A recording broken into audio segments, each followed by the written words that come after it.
بسم اللہ الرحمن الرحیم۔ السلام علیکم دوستو، امید کرتا ہوں آپ سب لوگ خیریت سے ہوں گے۔ لاکھوں کروڑوں درود و سلام حضرت محمد صلی اللہ علیہ وآلہ وسلم کی ذات اقدس پر۔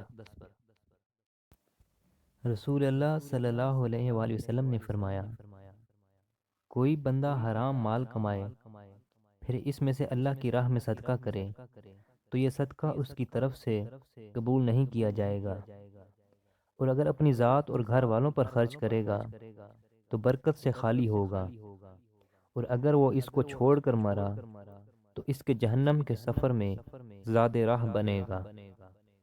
اللہ تعالیٰ برائی کو برائی کے ذریعے سے نہیں مٹاتا ہے، بلکہ برے عمل کو اچھے عمل سے مٹاتا ہے، خبیث خبیث کو نہیں مٹاتا۔